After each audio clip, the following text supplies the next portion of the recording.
We're starting off with topic number 1.3, that is social identity and change. When we talk about social identity and change, the first thing that we need to know over here is what the term identity means. Identity is how you're known, how people see you, right? Or to put it in a simplistic manner, identity is your pehchan, right?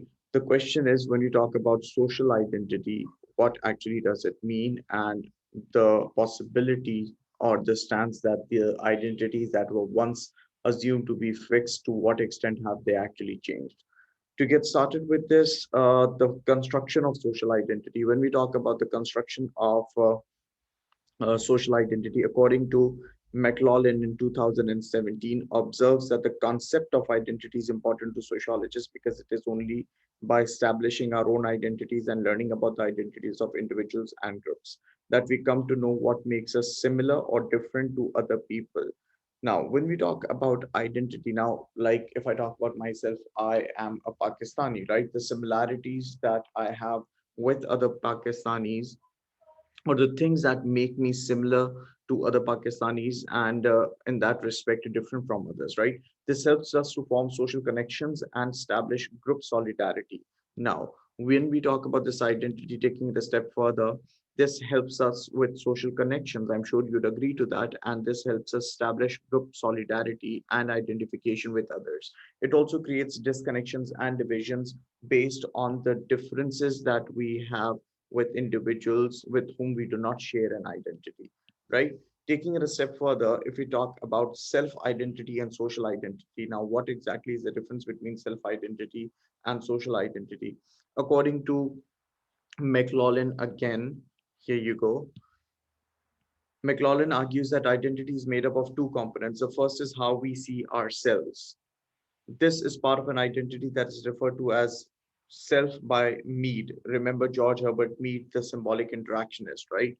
Mead argued that the self can be broken down into the I and the me. We're talking about the unsocialized I and comparing it with the socialized me. The remember, my dear, when you talk about the I me theory, it is a socialization theory. The idea over here is about the extent to which there is a transformation in an individual from an unsocialized self to a socialized self. So the first is how we see ourselves. This is a part of our identity that's referred to as the self. Mead argued that the self can be broken down into the I and me. The me is the way you project yourself to the world, your outgoing personality that other people see and interact with.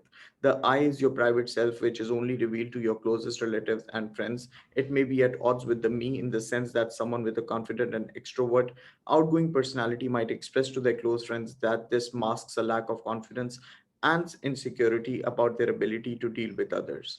Get it here? Now, this is the first aspect. If we have a look at the second aspect over here, the second aspect of identity is how others see us, right? Let me number this as the first one and this as the second one. This is also referred to as our social identity, right? When we talk about social identity, it is about how others see us. This is called social identity and is the net sum of all the socialization experiences a person has been through. In that sense, it is shaped by the family, peer group, education, religion, and workplace. Now, I'm assuming everyone sitting over here has understood the difference between the what do you call it, the two aspects or the two components of identity. Number one, how you see yourself. Number two, how others see you, right?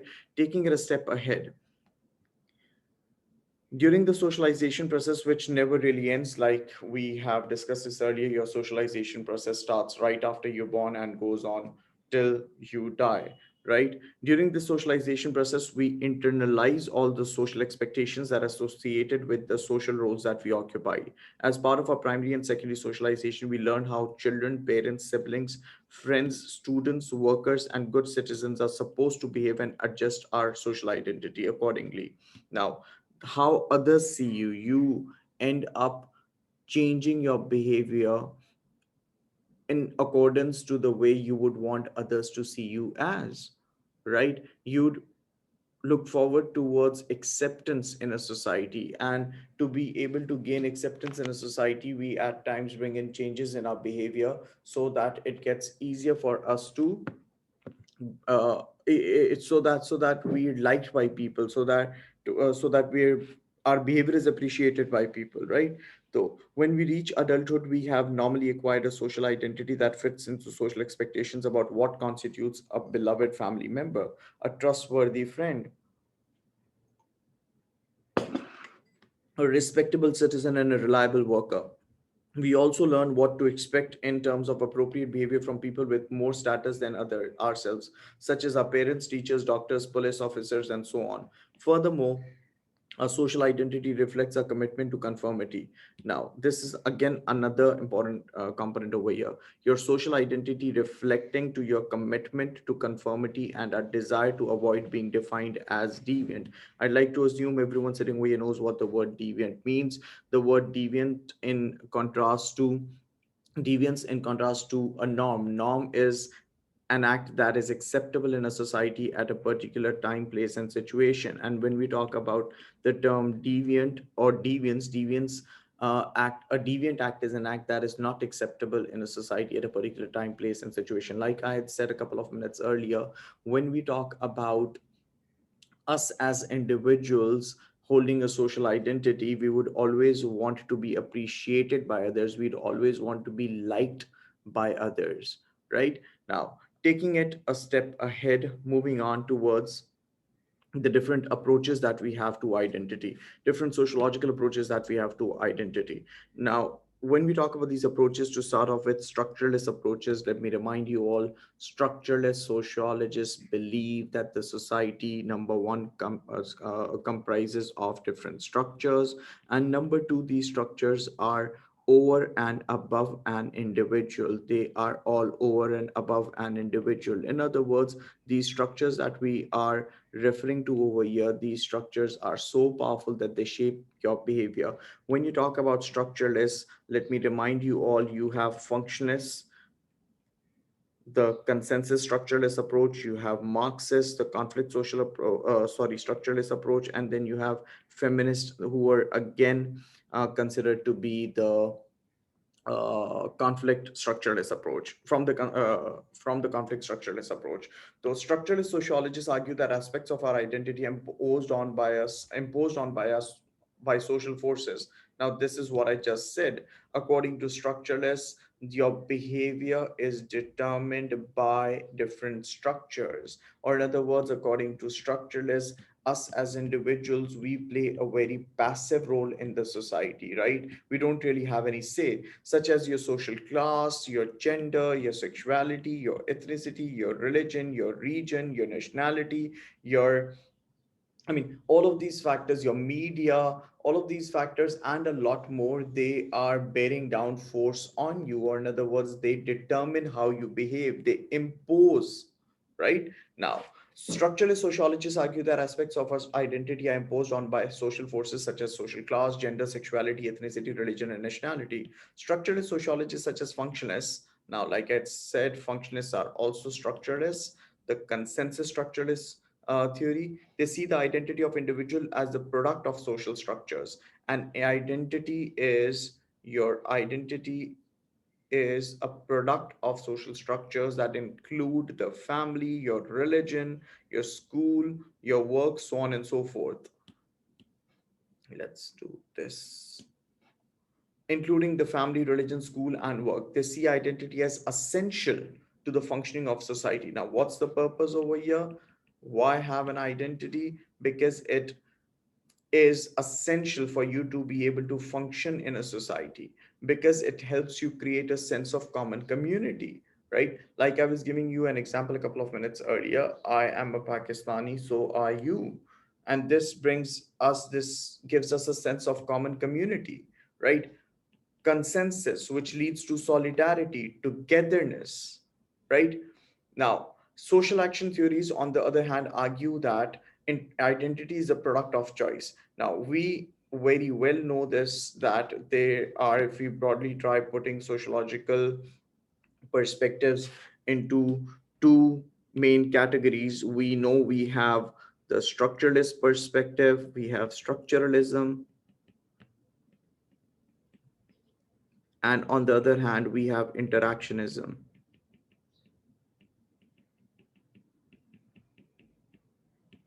According to structuralists, individuals play a passive role in the society. According to interactionist, individuals play an active role in the society. So social action theories, on the other hand, argue that identity is the product of choice. Let's underline this for you. Your identity is the product of choice. For example, we may choose to identify with certain sports teams, the types of music, fusion, and leisure activities. Goffman, for example, claims that individuals perform and actively construct their own identities. We all know Erving Goffman is an interactionist, right? The person who came up with the idea of the presentation of self.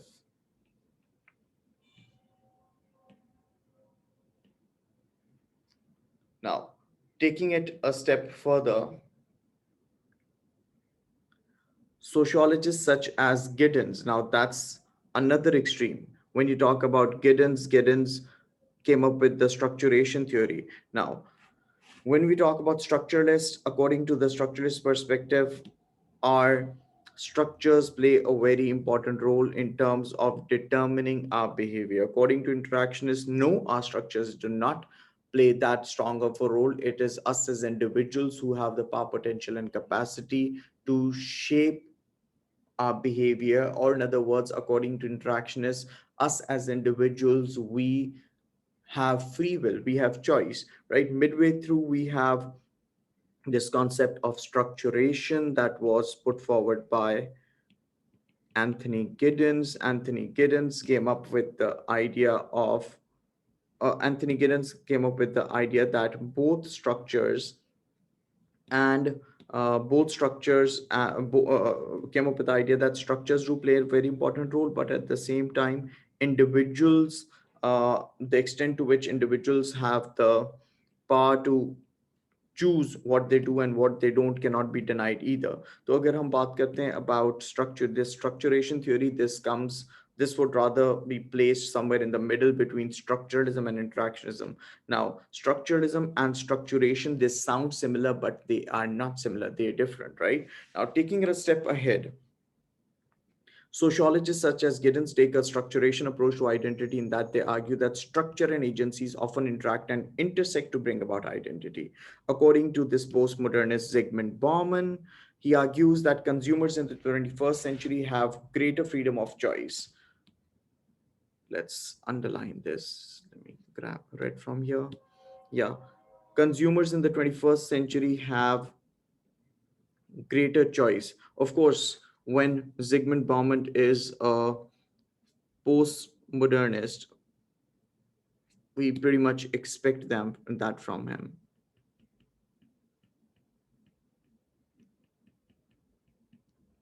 right? Zygmunt Bauman argues that consumers in the 21st century have greater freedom of choice in what they can purchase, but affluent consumers have greater freedom than poorer consumers. I think this example over here, this is pretty self-explanatory and makes a lot of sense to help you understand this concept of structuration. Like I said, that was put forward by Anthony Giddens, right? Taking it a step ahead, in this sense, structure in the form of economy still constrains free will. However, this is not to be ignored. Structure in the form of economy still constrains free will. However, Giddens argues that individuals are not passive receivers of identity. He argues that they are actually reflexive, which means that they often reflect on how others view them and alter their identities accordingly, right? This concept of reflexivity is again to be noted over here. Both Zygmunt Bauman and Anthony Giddens, they saw identity as relatively changeable, right?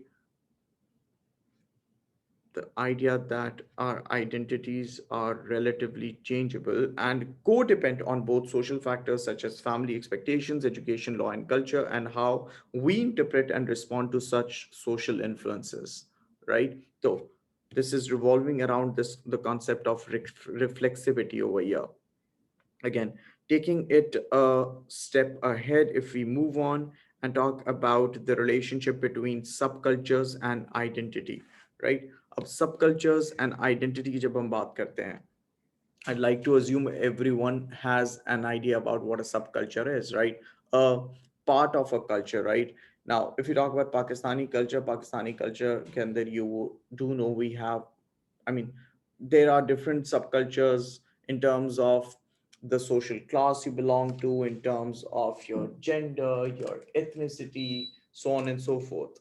Now, your age group, the identity of most members of society is likely to be to shape to be there should be to be shaped both by the dominant culture of the society in which they live and also by the membership of their subculture. Now we're talking about a dominant culture over here and a subculture. So the dominant culture is the culture that is shaped by majority, right? The dominant culture over here is the culture that is that is followed by the majority.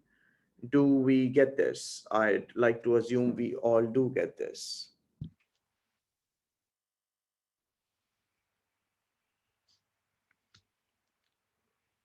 Like we spoke about a dominant culture and a dominant culture having multiple subcultures in it, right? These are groups which exist within a larger culture. Mean, let's underline this. The groups which exist within a larger culture, but which have their own separate and distinct value and cultural practices. Subcultural values normally exist in harmony with the wider cultural group system of society. Okay, now they usually work in harmony or they do not really disrupt the dominant culture as such, right? The groups that do disrupt the dominant culture, we refer to them as contra cultures, right? Now, uh, and their values often overlap with mainstream culture. We can see the existence of subcultures based on the different social classes individuals belong to, their ethnicity, their religion, their nationality, their gender, their age, and globalization. All of these factors they do end up affecting your they do end up affecting your subcultural values. To take a start with, let's talk about how we could link social identity with the social class you belong to, right? When we talk about social class, I'm sure you'd all agree to this that social class plays a very important role in terms of determining the social identity of individuals. Social class plays a very important role in terms of determining social identity of individuals. Your socioeconomic status or social class derives from a number of economic sources. We all know this, right? Your socioeconomic status, this term, we've referred to this term multiple times earlier, especially while discussing Marxism.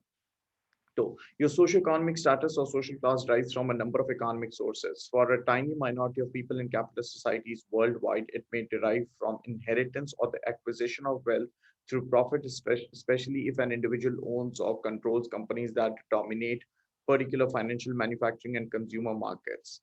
Now, this should remind everyone of the bourgeoisies. For example, the Mittal family and the Ria family own and control the largest steel making companies in India. Lakshmi now. Examples like these, typical frequently asked question is, sir, do we need to remember this? Of course, this shows how you're applying your knowledge, right? Application, you get marks for application of the content you studied as well. So the Mittal and Ria family own and control the largest steel making companies in India. Lakshmi Mittal was ranked by Forbes magazines in 2018 as the third richest man in the world. Now, even when we studying all of this under the heading of social class, remember we could bring this in under the heading of ethnicity as well.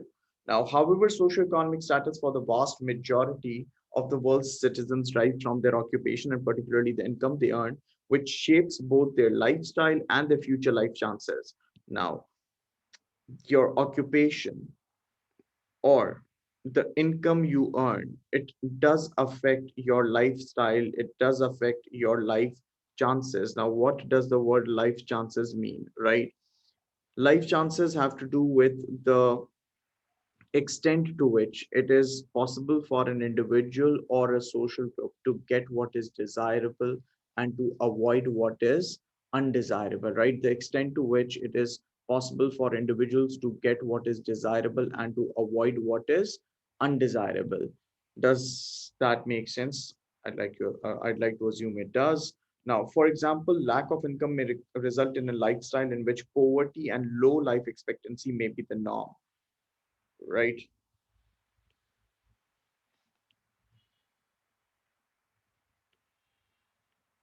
Yes.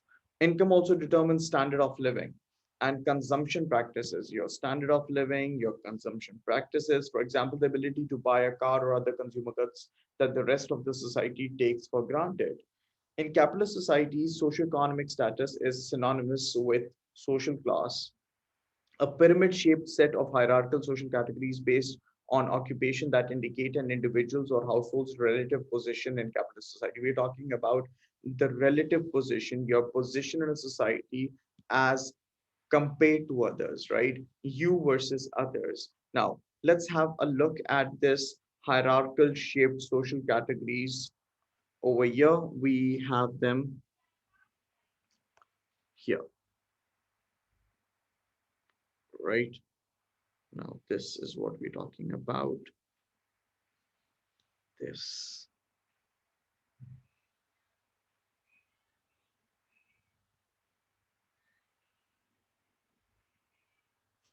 Now, getting back to what we were discussing, before we begin to examine the relationship between identity and social class, three important observations need to be made. The first one is social stratification. What does the word stratification mean over here? Stratification or categorization or forming groups, right? Social stratification is a global phenomenon.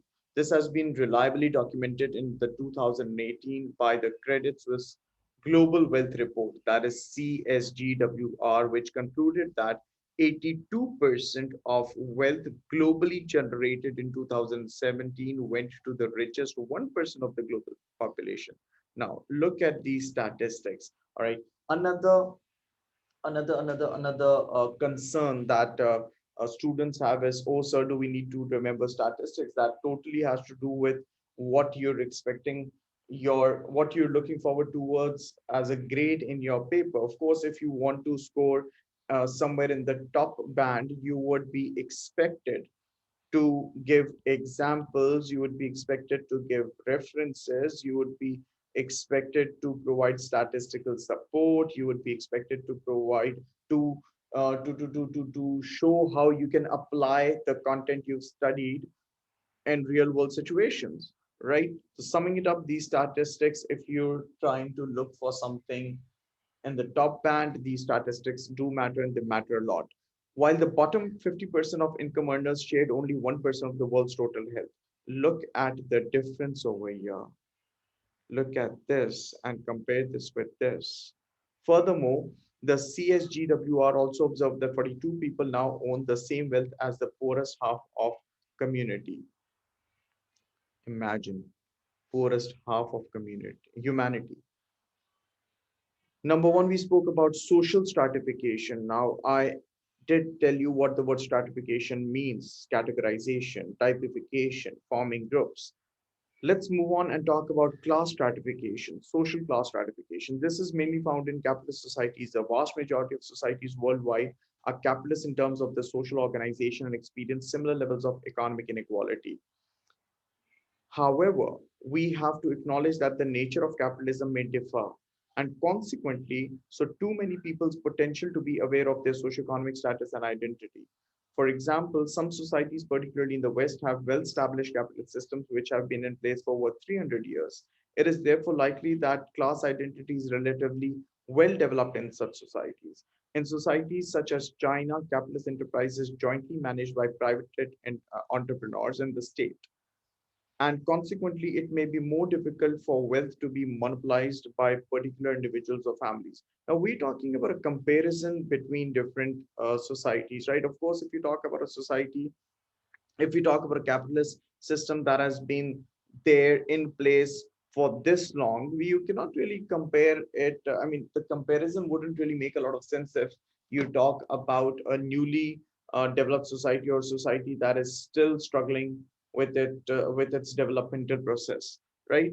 Now, again, you have an example of China over here. China, can like they said, the capitalist enterprise is jointly managed by private entrepreneurs and the state together, right? It may be more difficult over here for people. Now, see, if you talk about Pakistan, if you talk about India, we are capitalist societies where the rich keeps on getting richer, right? There's hardly any intervention. I mean, there is intervention in terms of the policies we have, but it's just there, right? You can't really say the government has a lot of involvement, right? However, in China, the state does have its role to play. Religion may also religion may also shape the nature of capitalism in some countries. For example, Buddhism is the dominant belief system in Bhutan, Tibet, and Thailand. Western capitalist ideologies that promote money and power as ends in themselves may not be compatible with Buddhist teachings, such as Satipatthana, which encourages Buddhists to divest themselves of the need to measure happiness through the acquisition of material things and to practice altruism. Now, if we talk about this Buddhist concept, right, you to be able to experience happiness need to practice altruism. What does the word altruism mean? Altruism is when you act in a selfless manner, right, to work for the common good and to assist those worse of than themselves. Some Buddhists therefore believe that socioeconomic status undermines the spiritual ethos of Buddhist teaching. So now, if we talk about comparison here, right, talk about a society like the US, compare it with a society like China, compare it with a society or a country like Bhutan. So don't you see there's enormous amount of difference over here? The extent to which capitalism is, let me use the word, exploiting individuals over here. Do you think it would work the same manner over here? It wouldn't, right? Now, taking it a step ahead, the third factor, your socioeconomic status. To remind you, we have referred to three factors over here. The first factor over here was social stratification. The second factor over here is class stratification, right? And the third factor that we have discussed, or we will be discussing over here, is your socioeconomic status. The socioeconomic status in Hindu India is the result of the caste system. This system, now we all do have an idea about the caste system that was very dominant, that was very significant, that held a lot of significance until recently. But then again, we can't say it is not there anymore because it is. Your socioeconomic status in Hindu India is the result of the caste system. This system has traditionally functioned to place all Hindus at birth into five hierarchical categories or the jatis based on the levels of religious purity.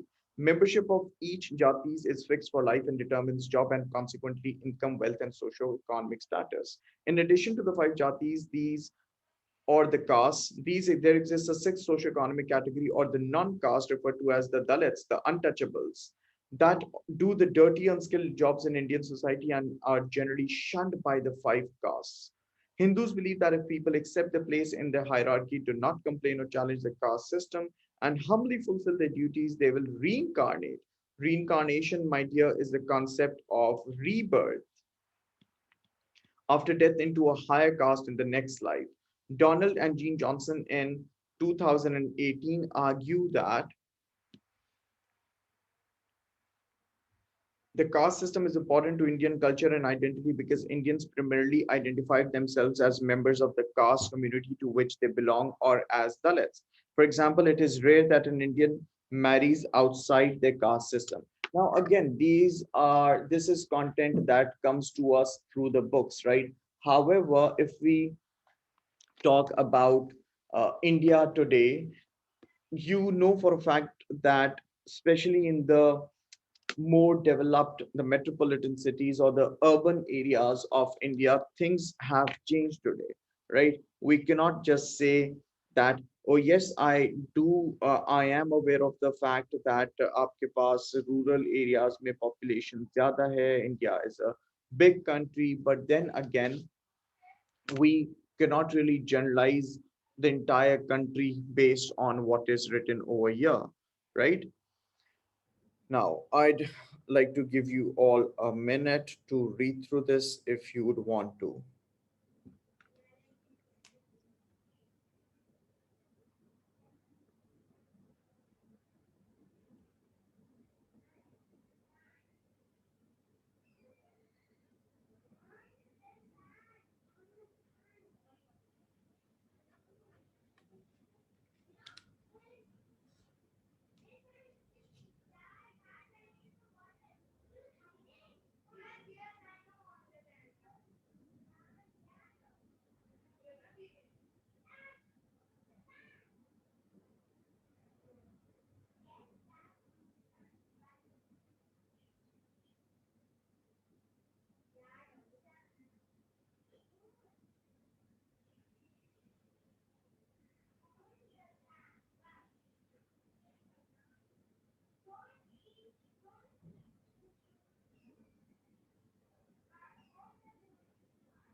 Now, taking it a step ahead,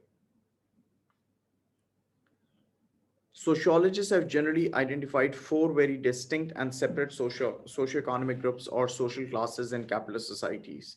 Number one, the bourgeois, the middle class or the capitalist class, the rich, the elite, the people who own means of production. Number two, the middle class, that is composed of those who manage capitalism on behalf of the bourgeois,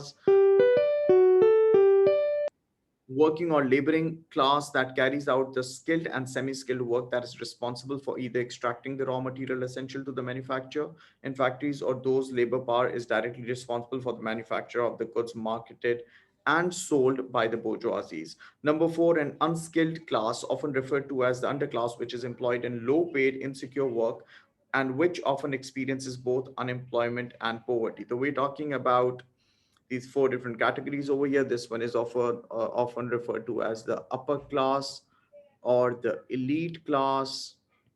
Number two, the middle class, the working class, the labor force, or the underclass, right? Now,